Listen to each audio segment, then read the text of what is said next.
তো ঘটনা হচ্ছে, পাড়ার একটা দিদি আছে আমার, ও ছোটোবেলার থেকে চাইতো যে ইন্ডিপেন্ডেন্ট হবে, নিজে একটা চাকরি বাকরি করবে এবং কাউকে কোনো কৈফিয়ত দেবে না, কোথায় যাচ্ছে, কখন আসবে, কেন বেরোচ্ছে, জামা কাপড় নিজের ইচ্ছা মতো পরবে, বাবা মা পাড়ার লোকজন কাউকে আর কৈফিয়ত দিবে না, ভালো কথা। তো গতবার একটা চাকরি পাইছে, তো এখনও কাউকে কোনো কৈফিয়ত দেয় না, নিজের ইচ্ছা মতো বেরোয় যায়, যা খুশি পড়ে বেড়ায়, যেখানে সেখানে ঘুরে বেড়ায়, কেউ কিছু জিজ্ঞেস করলে কথা শোনায় দেয়। এই করতে করতে একদিন টোটোওয়ালাকে দাঁড় করাইছে। টোটোওয়ালা জিজ্ঞেস করছে, দিদি কোথায় যাবেন? বলে, আপনি কে? আপনি আমাকে কথা জিজ্ঞেস করার কে? টোটোওয়ালাকে ছেড়ে দিছে।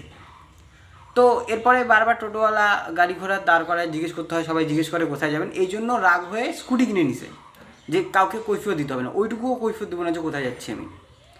তো স্কুটি কিনে নিছে, এবার স্কুটি নিয়ে ও কী করে, 3 কিলোমিটার স্কুটি চালায়, যায় জিমে, ট্রেডমিলে হাঁটার জন্য, এবং জিম থেকে বেরোয় এসে আবার পকোড়া খায়। একদিন মেলায় গেছে, পাড়ার একটা মেলা হচ্ছে, ওখানে গেছে, একটা ছেলে বহুক্ষণ ধরে ওর দিকে তাকায়ছে, চোখ নড়াচ্ছে না, ও অ্যাভয়েড করে, দিদিটা অ্যাভয়েড করে চলে যাচ্ছে, কিন্তু ছেলেটা তাকায় আছে ওর দিকে, নড়তেছে না।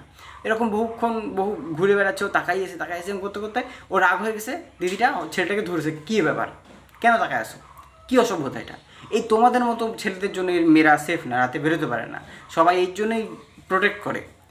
তো ছেলেটা বলতেছে, দিদি আপনার জামাটা উল্টা, এবং আপনি সিলও খুলেন নাই, জামার লাগে আছে সিলটা। এবার গোটা মেলার লোক ওকে তাকায় আছে, সবাই দেখতেছে। এবার আনরিলেটেড, কিন্তু দিদির নাম মমতা।